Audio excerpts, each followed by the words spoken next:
तो इंदिरा गांधी को बोला जाता है क्योंकि she was the only lady जो एफएओ की मीटिंग में, एफएओ मतलब होता है food and agriculture organization, UN की एजेंसी है खाने को लेके, तो उस मीटिंग में सीधे सीधे अमेरिका को जवाब देकर के वापस चली आई थी। कहानी कुछ ऐसी थी, 1962 में हमने चाइना के साथ फाइट की थी, 65 में हमारी फाइट हुई थी अप्रॉक्सीमेट पाकिस्तान के साथ। इन दोनों फाइट्स में हमारे को घाटा बहुत हुआ था, नुकसान हुआ था। तो हमारा जो एग्रीकल्चर पे बजट था वो बजट युद्ध में चला गया, तो एग्रीकल्चर हमारी डाउन हो गई थी। तो हमने अमेरिका से मदद मांगी थी कि बॉस खाने की दिक्कत हो रही है, आप एक काम करिए, अगर आपके पास स्टॉक में ज़्यादा सामान रखा है तो आप भिजवा दीजिए, कोई दिक्कत नहीं। उस समय हम गरीब भाई, 1950 में ही तो हम आज़ाद हुए थे मोटा मोटी, और 62 12 14 साल में कितना तुम कर ले चीज़ों को लेकर के, हमें दे दो। तो अमेरिका ने हमारे जो सामान भिजवाया था उस सामान में गेहूं भिजवाया था, कोई दिक्कत नहीं गेहूं में, लेकिन वो जो गेहूं था उस गेहूं को बोलते थे रेड व्हीट। ठीक है, रेड व्हीट मतलब लाल गेहूं था, लाल मतलब हल्का सा ब्राउनिश था। और वो जो गेहूं था वो अमेरिका में एज ए फॉडर काम आता है, मतलब वो वहाँ के इंसानों के खाने के लिए नहीं होता, वहाँ के जानवरों के खाने के लिए होता है। तो समझ रहे हैं आप, सीधे सीधे आपको क्या समझा गया होगा, तो आपको एक तरीके से जानवर समझा गया और जानवर का खाना आपको भेजा गया। इस चीज का जब पता चला इंडिया की चीजों को लेकर के, तो इंदिरा गांधी वहां पे एफएओ में गई थी, तो वहां पे अमेरिका के जो प्रेसिडेंट थे उनके साथ थोड़ी सी बहस हो गई इस चीज को लेकर। उन्होंने एक्चुअली वर्ड यूज किया था बैगर, इंडिया को एक भिखारी वर्ड यूज किया गया था कि आप मांग रहे हैं इस चीज को लेकर के। तो इंदिरा गांधी को वो बात लग गई थी। देखो कई बार ना सन की लोग ठीक भी होते हैं, क्योंकि कुछ चीजें जरूरी होती हैं, आपकी इज्जत से बड़ा थोड़ी कुछ है। तो वो वहां पे बोल के चली गई कि ठीक है आप, मैं आज तो कोई दिक्कत भाई, सिचुएशन खराब है मेरी, कोई दिक्कत नहीं है, लेकिन एक ऐसा टाइम आएगा जिस टाइम में इंडिया एक्सपोर्ट करेगा सामान को लेके, और वो दौर आएगा। वो आई भारत, भारत में आकर के उन्होंने सबसे पहले लगाया स्वामीनाथन साहब को। स्वामीनाथन हमारे यहाँ के नेशनल एग्रीकल्चर मिशन है उसके डायरेक्टर थे, सिंपली भाषा में तो एग्रीकल्चर साइंटिस्ट थे। उनको लगाया कि आपको एक काम करना है कि इंडिया में एक काम करना है, वो है फूड सरप्लस का। ठीक है, सिंपली भाषा में सेल्फ सफिशियंसी होनी चाहिए, किसको लेके, फूड ग्रेन को लेके। मुझे नहीं पता चाहे जैसे चाहिए, बट मेरे को क्या चाहिए, खाना इस तरीके से चाहिए कि कोई भूखा नहीं रहेगा इंडिया में। स्वामीनाथन साहब जो थे काबिल आदमी थे ऑब्वियस है, वो गए मैक्सिको। अब यहाँ क्वेश्चन है कि मैक्सिको क्यों गए, तो मैक्सिको वो इसलिए गए क्योंकि जो मैक्सिको का क्लाइमेट है और अपना जो क्लाइमेट है इंडिया का वो लगभग सिमिलर है, क्योंकि दोनों सेम लेटीट्यूड पे मिलते हैं अक्षांश में। ठीक है, तो जब वहां गए मैक्सिको में, तो अब यहाँ पे क्वेश्चन, अच्छा ठीक है सेम लेटीट्यूड पे तो 50 कंट्री और हैं, मैक्सिको ही क्यों गए, सोचने वाली बात है। तो मैक्सिको इसलिए गए क्योंकि वहां पे एक व्यक्ति थे, उनका नाम था डॉक्टर नॉर्मन वॉरलॉग। ठीक है, ये सब आप जब हरित क्रांति पढ़ेंगे मिलेगा आपको, कंटेंट पढ़ना, मैं आपको एक ओवरव्यू दे रहा हूँ। नॉर्मन वॉरलॉग साहब कौन थे, ये वो व्यक्ति थे जिन्होंने मैक्सिको में ग्रीन रिवोल्यूशन लाए थे। ठीक है, तो अगर कोई व्यक्ति सेम टेम्परेचर प्रेशर पे काम किया होगा तो उसको अगर दूसरी जगह लेके जाएंगे तो काम कर ही लेगा उसी हिसाब से। तो ये उनको पकड़ के इंडिया लेके आए, और इंडिया में जब आते हैं तो इंदिरा गांधी से इनको मिलाया जाता कि साहब ये हैं जो कुछ कर सकते हैं भाई, जिन्होंने ऑलरेडी किया उस चीज को लेकर के। तो जब इंदिरा गांधी से मिले ये बोरलाग साहब, तो इन्होंने क्या बोला इंदिरा गांधी से कि मैं ला सकता हूं बट उसके लिए मुझे कुछ चाहिए। तो इंदिरा भाई ऑब्वियस है क्या चाहिए आपके लिए, तो उन्होंने बोला पहली चीज है मुझे चाहिए फंडिंग, पैसा चाहिए, ऑब्वियस बात है थोड़ा सा, और बाकी कुछ आपको अपने एग्रीकल्चर सेटअप में चेंज करना होगा। ऑब्वियस क्या करना होगा, तो उन्होंने दो सुझाव दिए। पहला सुझाव दिया HYV, high yield variety seeds, यानी आपको इस तरीके के बीज बनाइए जो बीज ज्यादा क्या दे, प्रोडक्शन दे। और दूसरा इन्होंने बोला यूजेस ऑफ इरिगेशन, इरिगेशन को बढ़ाइए, क्योंकि पानी अगर ज्यादा होगा, बीज ज्यादा होंगे तो ऑटोमेटिक, जमीन आपकी फर्टाइल है लेकिन ना तो पानी पहुंच पा रहा है, ना आपके जो सीड है वो उतने प्रोडक्टिव है, तो दिक्कत यहाँ हो रही है। तो इंदिरा गांधी ने बोला कोई दिक्कत नहीं, आप बताइए ये चाहिए, मैं ऐसे ही करती हूँ इन्वेस्टमेंट के लिए। तो उस हिसाब से उन्होंने काम शुरू किया 60s के दौर में। 10 12 साल 15 साल करीब, फिर 75 में इमरजेंसी लग गई थी, 71 जो बांग्लादेश वाली लड़ाई हो गई। अगर वो नहीं होता तो 10 12 साल लगे इंडिया को। और इंडिया की सिचुएशन प्रेजेंट टाइम में ऐसी है कि दुनिया का सेकंड नंबर पे है प्रोडक्शन में, चावल और गेहूं में सेकंड, पहले पे चाइना है, अमेरिका चौथे पे, ध्यान रखना अमेरिका जो कूद रहा था चौथे पे चला गया है, और पहले नंबर पर है इंपोर्ट एक्सपोर्टर में, चावल के मामले में। ठीक है, गेहूं के मामले में दूसरे पे, मतलब टॉप जो व्यक्ति, जो कोई देश आपसे खाने के लिए भीख मांग रहा था, आज दौर ये हो रखा है कि दुनिया उससे खाना लेके जाती है। जब कहीं पे कोई नेचुरल कैलेमिटीज आती है ना, भूकंप भूकंप आता है, तो वहां पे कई हजारों टन फ्री में दे आता भारत। आप समझ रहे हैं सेल्फ सफिशिएंसी क्या होती है? ये होती है। तो ये जो चीज मैंने आपको बताई, थोड़ा सा आपका माहौल बना, क्या बात है, ऐसा लगता है थोड़ा देखने में, यही चीज ग्रीन रिवॉल्यूशन कहलाती है। ठीक बात है। इस ग्रीन रिवॉल्यूशन के फायदे आपको मैंने समझा दिए, नुकसान इस ग्रीन रिवॉल्यूशन का भी हुआ था। नुकसान जब आप पढ़ेंगे ग्रीन रिवॉल्यूशन में, तो वो नुकसान जो सबसे बड़ा था कि ग्रीन रिवॉल्यूशन का फायदा केवल अमीर किसान को हुआ। सही बात है, क्योंकि कंडीशन क्या बोली गई थी? High yield variety seeds. तो जो हाई यील्ड वाले सीड्स होंगे, जिनका प्रोडक्शन अच्छा होगा, महंगे होंगे, तो जिसके पास पैसा होगा वही उन बीज को खरीद पाएगा। तो जिसके पास पैसा होगा उन्होंने उस बीज को खरीदा, पानी लगाया, लॉजिक फसल ज्यादा हुई तो पैसा और कमाया। तो सीधी बात है, अमीर और गरीब का जो गैप था, उस गैप को बढ़ा दिया ग्रीन रिवॉल्यूशन ने। सही बात है। अमीर आदमी अमीर होता चला गया कि नहीं? क्योंकि आपको अगर टेक्नोलॉजी पता, सिंपल है, समझो, अभी कल को पाकिस्तान पे अटैक होता है, इंडिया अटैक करता है और भारत से भागने की नौबत आई, तो सबसे पहले कौन भागेगा? जिसके पास ऑप्शन है भागने का। क्या लगता है, भाग जाएंगे? भाग जाएंगे? नहीं भाग पाएंगे। क्यों सर? हमारे पास 4 व्हीलर है। जिसके पास हवाई जहाज हो पहले भागेगा। प्रैक्टिकल बात करते हैं। तो आप भाग के रोड ही रोड पे जाओ, रोड उड़ा दी, काम खत्म हो गया। लेकिन हवाई जहाज में कहाँ उड़ाएंगे आप? हवा तो नहीं उड़ाएंगे, हवा तो उड़ेगी। बात समझ रहे हैं? तो सिंपल है, अगर गवर्नमेंट कुछ इस तरीके की चीज लेके आई जिससे अमीर लोगों को फायदा है, तो वो उसका फायदा उठा लेगा। ग्रीन रिवॉल्यूशन में ये नुकसान हुआ। दूसरा ग्रीन रिवॉल्यूशन का जो सबसे बड़ा नेगेटिव हुआ वो था क्रॉप्स। इन्होंने केवल गेहूं और चावल को ही कहा, तो बाकी जो फसलें उनका क्या करें? उस पर भी तो होना चाहिए था। तो वो जो बाकी फसलें थी उसको करने के लिए फिर जब अब्दुल कलाम बनते हैं अपने यहाँ के प्रेसिडेंट, अटल जी की गवर्नमेंट की बात है, तो उन्होंने बोला था कि जो ग्रीन रिवॉल्यूशन पहला फेज आपने लिखा उसमें दिक्कत नहीं थी, दिक्कत तो ऑब्वियस सारी चीजें थी, बट जो बची हुई क्रॉप्स हैं उन क्रॉप्स पे भी ध्यान दो।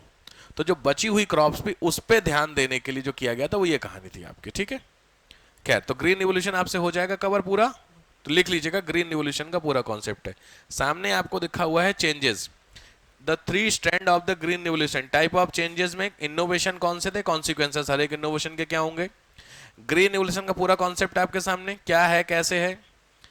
बेनिफिट्स ऑफ ग्रीन रिवॉल्यूशन पूरे आपके सामने आ गए, फायदे वाली चीज होंगी, सब कुछ मिलेगा गूगल पे, कहीं कोई ऐसी चीज नहीं है, सब अवेलेबल है। ठीक है, बेनिफिट्स हो गए आपके। क्रिटिसाइज करना है, सबसे पहले क्या लिखा, वाटर इंटेंसिव क्रॉप। मैंने बताया, इन्होंने बोला किस पे ध्यान दो, इरिगेशन पे। तो इरिगेशन जहां नहीं है वहां क्या होगा, खत्म कहानी होगी वहां पे।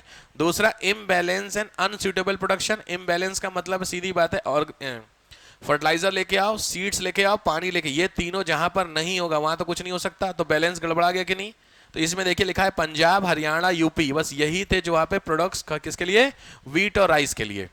यानी ये 3 स्टेट ऐसे थे जो व्हीट और राइस बनाते थे, बाकी स्टेट का क्या, समझ रहे हो? तो ये जो बैलेंसिंग गड़बड़ाई वो यहां से होती है। तीसरी चीज क्या हुई, जब इन्होंने बोला और ये फर्टिलाइजर्स को यूज करेंगे, तो जब फर्टिलाइजर्स यूज करेंगे तो सीधी बात है पॉल्यूशन होगा कि नहीं होगा, समझ रहे हो? तो ये रीजंस थे, जिन रीजंस को आप कवर करेंगे फॉर द उसमें।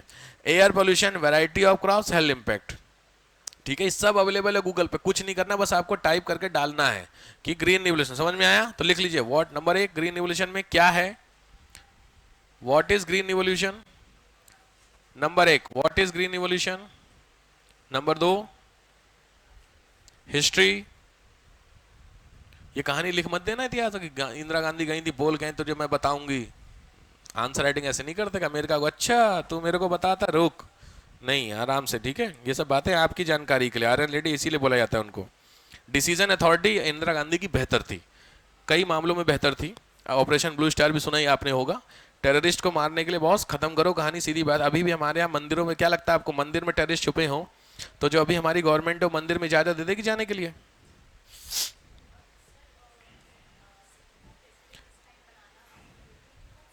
हाँ वो तो नहीं, वो तो सही बात है। मैं अभी की गवर्नमेंट का बताइए मुझे, अभी जो गवर्नमेंट आपके पास है वो गवर्नमेंट मंदिर में घुसने की, राम मंदिर में टेररिस्ट छुपे हुए हैं और योगी जी की गवर्नमेंट है, और आर्मी बोल रही है कि सर मेरे को राम मंदिर में एंट्री करने तो हम मार के आएंगे सबको। तो क्या लगता है योगी जी इजाजत दे देंगे?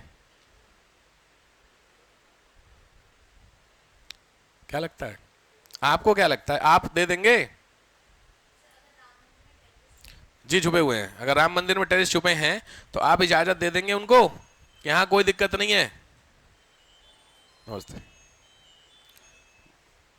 सोच में पड़ गए ना आप। बट इंदिरा गांधी ने इजाजत दे दी थी कि जाइए ऑपरेशन ब्लू स्टार करिए, जिसमें स्वर्ण मंदिर है, गोल्डन टेम्पल, उसके अंदर जाइए, मार के आइए। और आर्मी गई थी, मार के आई थी। बात समझ रहे हैं? तो भाई सीधी बात सोच के देखिए, जेंट्स होकर के आपको कंफ्यूजन है, वो तो लेडीज होकर डिसीजन दे दिया था, आप डिफरेंस समझ रहे हो? तो आयरन लेडी ऐसे थोड़ी बोला जाता है। मैं बड़ाई की बात नहीं कर रहा कि आपको लगे मैं कांग्रेस की बात, यहाँ कांग्रेस और बीजेपी की बात नहीं हो रही, यहाँ पे डिसीजन की बात हो रही है, ठीक है? तो फर्क तो था यार। खैर, तो क्या लिखियो? क्या हिस्ट्री? हिस्ट्री का देखो, कंटेंट, फैक्ट्स, नेक्स्ट प्रॉस, फायदे,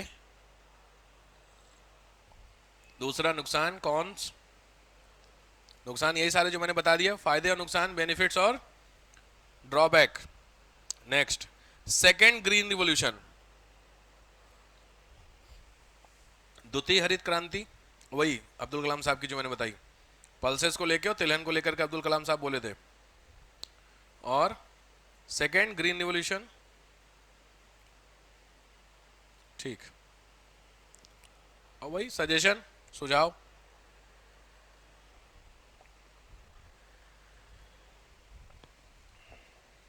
सुझाव तो देने ही पड़ते हैं बॉस। चलो, ये तुम्हारा होता है ग्रीन रिवॉल्यूशन का कॉन्सेप्ट, ठीक है? नेक्स्ट आइए, नेशनल बैम्बू मिशन, छोटे छोटे से हैं। National bamboo mission, national bamboo mission 2001 का मिशन है ये, 2001 का, 2001 का मिशन है। एक ही बार आया तो इतना इंपॉर्टेंट लग नहीं रहा, छोड़ दे। नेक्स्ट आइए, फूड सिक्योरिटी एक्ट हो गया आपसे, मैंने लिखने के दिया था सामने फ्रेम पे, फूड सिक्योरिटी एक्ट लिखा हुआ था। फूड सिक्योरिटी एक्ट जो ऑब्जेक्टिव क्या है, एरिया क्या, सब कुछ है, ठीक है? तो गूगल पे सब कुछ है, एक बार आंसर राइटिंग करनी पड़ेगी आपको। तो मैं ये मान के चल रहा हूँ कि आप कर रहे हैं भाई, ठीक है? नेक्स्ट आइए, हेडिंग डालिए, हॉर्टिकल्चर, ऑर्गेनिक फार्मिंग हो गया था, हॉर्टिकल्चर, हॉर्टिकल्चर बागबानी, हॉर्टिकल्चर इंपॉर्टेंट है, गवर्नमेंट का काफी फोकस अब हॉर्टिकल्चर पे हो रहा है। बागबानी, तो बागबानी में दो तीन चीजें, पहली चीज इसके अंतर्गत आता क्या है, तो लिखिए फ्रूट्स। हॉर्टिकल्चर में क्या आता है? फ्रूट्स, वेजिटेबल, स्पाइसेस,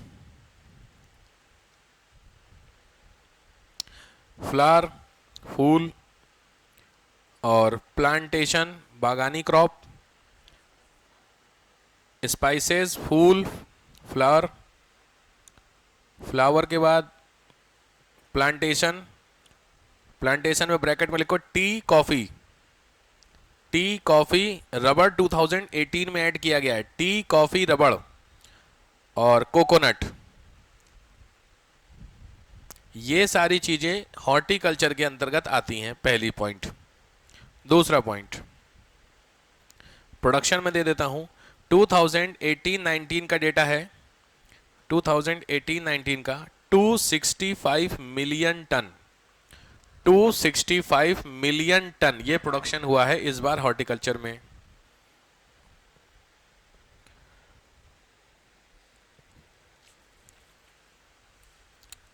टू 2017 होगा ना, 2017, नेक्स्ट पॉइंट, 2017 में मिशन का नाम गवर्नमेंट ने शुरू किया है, ध्यान से, पहला है NHM, NHM national horticulture mission, दूसरा national horticulture board, NHB national horticultural board, third CDB coconut horticulture, coconut development board, CDB coconut development board, ये तीनों चीजें शुरू की हैं।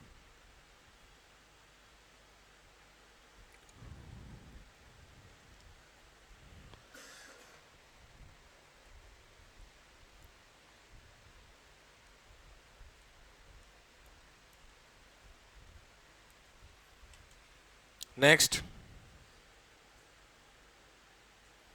वैसे डेटा मैं भी आपको दे ही दूंगा, बट फिर भी अभी लिख लीजिए, ठीक है?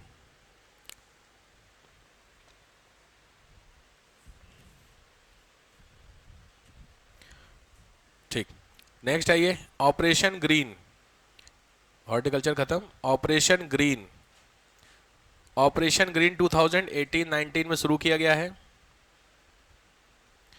3 सब्जियों के लिए है, टमाटर, प्याज और आलू, टोमेटो, ओनियन और पोटैटो, इन तीन के फसलों को साल भर ठीक से प्रोडक्शन करने के लिए गवर्नमेंट द्वारा चलाया गया है। ध्यान से, ऑपरेशन ग्रीन।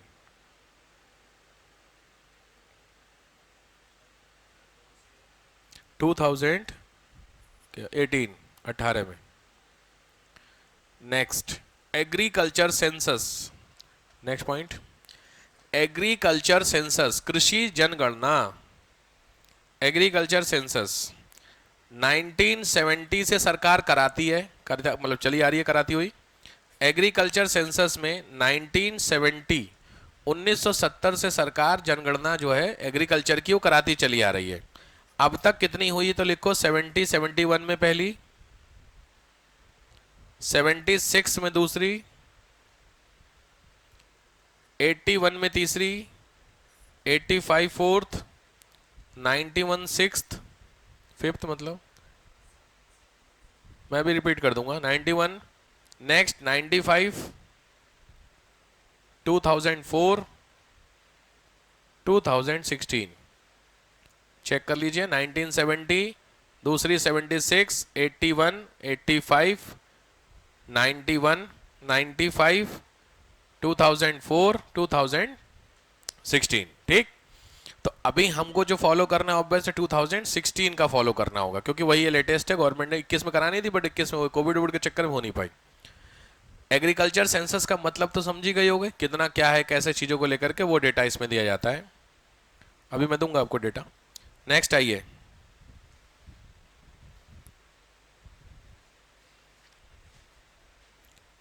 बोर्ड्स, हेडिंग डालिए, बोर्ड।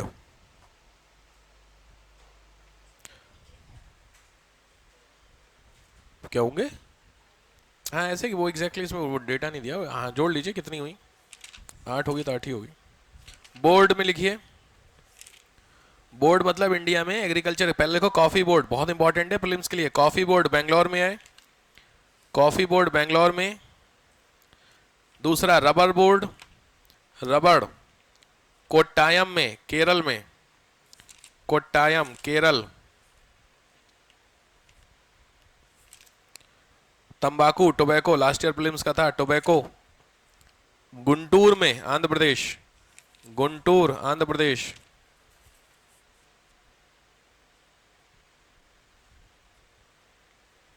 गुंटूर आंध्र प्रदेश। क्या लिखे हो, टोबैको ना। Spice board, spice board masala, Kochi, masala board Kochi में, कोचीन।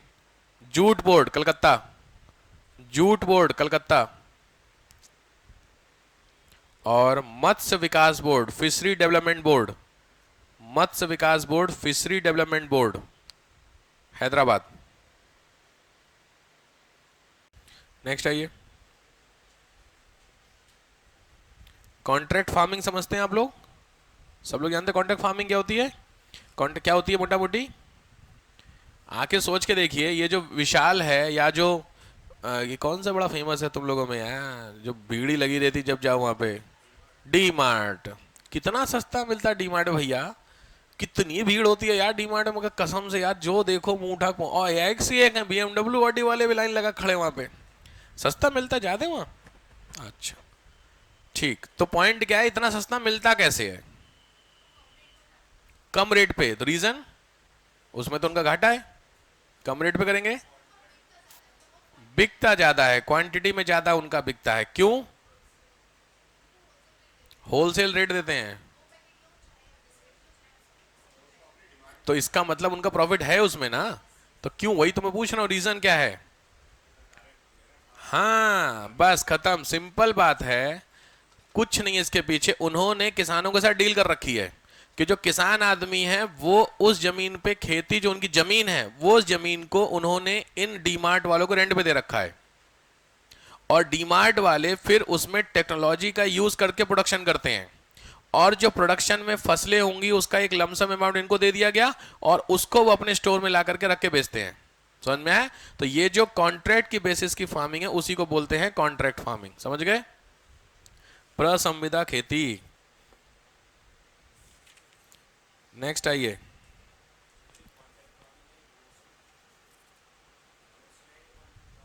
किसमें है? अलग नेक्स्ट टॉपिक है, कॉन्टेक्ट फार्मिंग छोटा सा, उसी का नेक्स्ट टॉपिक था। अब आ जाइए बॉस, डेटा।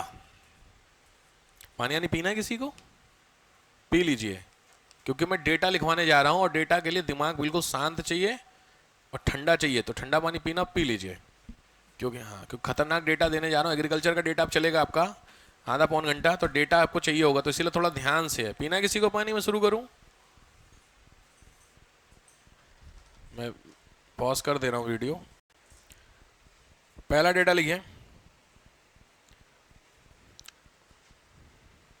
लैंड यूजेस के हिसाब से, लैंड यूजेस के, चलिए लैंड यूजेस में लिखिए नंबर 1 इरिगेटेड लैंड, सिंचित एरिया के हिसाब से, इरिगेटेड लैंड सिंचित एरिया के हिसाब से। टॉप 3 है बांग्लादेश, डेनमार्क, यूक्रेन।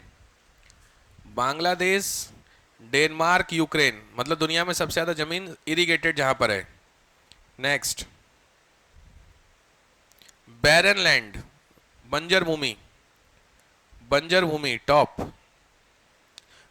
बंजर भूमि, बैरन, BARREN, बैरन। गुजरात, राजस्थान, MP, वेट महाराष्ट्र होगा, गुजरात, राजस्थान, महाराष्ट्र, गुजरात, राजस्थान, महाराष्ट्र, ये है भारत में बैरन लैंड के हिसाब से, ठीक है। बंजर भूमि यहां पर है, ध्यान रखना, गुजरात में राजस्थान से ज्यादा है, ये ध्यान रखना, कंफ्यूजन होता है। Next, cultivable land, cultivable land, कृषि योग्य भूमि, cultivable land, Maharashtra, UP, Rajasthan, Maharashtra, UP, Rajasthan, cultivable land. ये आराम से 2-3 महीने में कवर करना, 1-2 दिन में नहीं, ठीक है। Next, cropped area, cropped area के हिसाब से, क्रॉप्ड एरिया को बोलते हैं फसल क्षेत्रफल धारी, फसल क्षेत्रफल धारी राज्य, फसल क्षेत्रफल धारी। इसमें यूपी, राजस्थान, MP, मतलब सबसे ज्यादा जो फसल है यूपी में यूज, मतलब जमीन जो फसलों में यूज की जाती है उसका डेटा ये।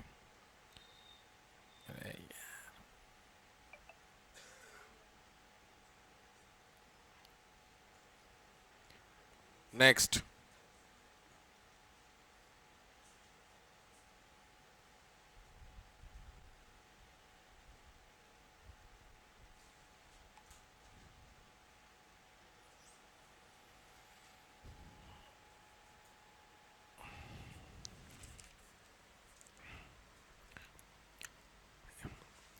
इरिगेशन में हेडिंग, इरिगेशन, इरिगेशन, इरिगेशन में लिखिए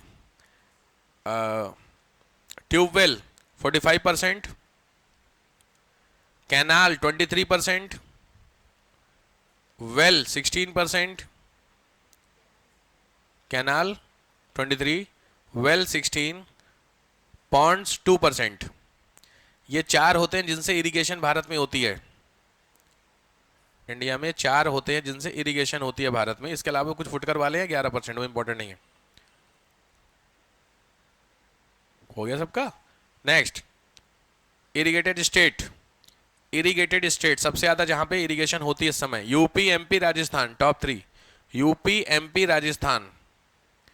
next, tube well, tube well irrigated, tube well irrigated, same, यही तीनों ऊपर वाले, UP, MP, Rajasthan. Canal, canal, Mizoram, Orissa, Jammu Kashmir, Mizoram, Orissa, Jammu Kashmir, Mizoram, Orissa, Jammu Kashmir, canal. Next, ponds, ponds, Tamil Nadu, Andhra, MP, Tamil Nadu, Andhra, MP।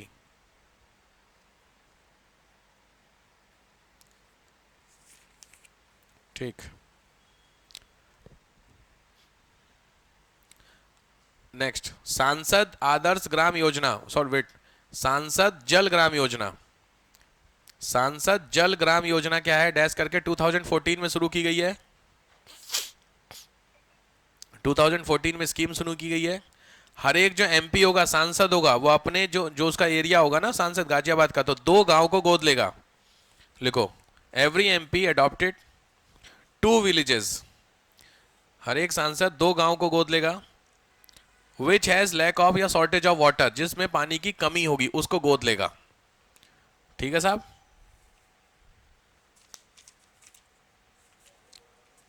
Lack of water, जिसमें पानी की कमी होगी उसको गोद लेगा, और वहां पे क्या लेके आएगा? पानी लेकर के आएगा।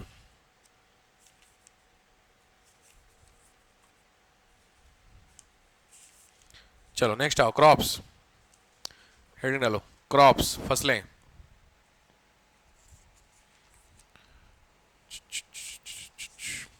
फसलें, फसलों में आ जाओ। चावल, चावल चाइना, इंडिया, इंडोनेशिया। प्रोडक्शन में चावल, इंडिया, इंडोनेशिया। इंडिया में वेस्ट बंगाल, यूपी, पंजाब। प्रोडक्शन में वेस्ट बंगाल, यूपी, पंजाब। वेस्ट बंगाल, यूपी, पंजाब। चावल। गेहूं, व्हीट।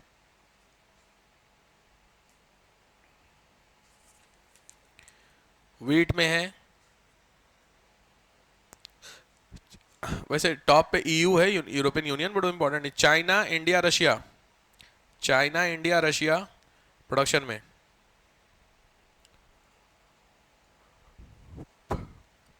प्रोडक्टिविटी में France, UK. France, UK productivity में। अरे यार हद हो गई। प्रोडक्टिविटी में फ्रांस, यूके। एक बार एरिया में पूछा हुआ तो एरिया वाले लिख लो। इंडिया में एरिया, इंडिया में एरिया वाले यूपी, एमपी। UP, MP. मतलब गेहूं के एरिया कहां कहां पे इंडिया में सबसे ज्यादा हैं?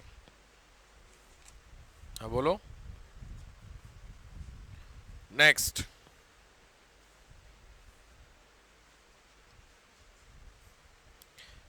कॉर्न, मक्का। कॉर्न में लिखो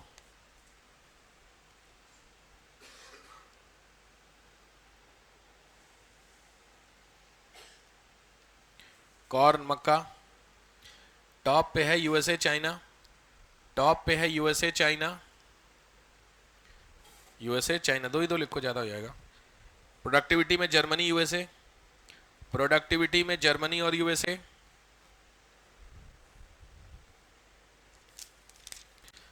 प्रोडक्ट इंडिया में Karnataka, MP. Karnataka, MP. Next, jowar. Jowar, jowar में USA, Nigeria. USA, Nigeria. Production में भारत में महाराष्ट्र, कर्नाटक। महाराष्ट्र, कर्नाटक। महाराष्ट्र, कर्नाटक। ठीक। बाजरा। नेक्स्ट, बाजरा में तो बाजरा में राजस्थान, यूपी। एक minute, Nigeria, Bharat. Nigeria, Bharat. Word में नाइजीरिया और भारत। और इसमें क्या बोलते हैं, स्टेट में Rajasthan, UP. Rajasthan, UP. Next, ये प्रोडक्शन वाला डेटा हो गया। अभी होगा यार, और मेरे हिसाब से हाँ है अभी। जौ, बार्ले। जौ में रशिया, ऑस्ट्रेलिया। रसिया, ऑस्ट्रेलिया। भारत में Rajasthan, UP. Rajasthan, UP. Next, मोटे अनाज, मिलेट्स। मोटे अनाज, मिलेट्स में USA, China. USA, China. Bharat में महाराष्ट्र, राजस्थान।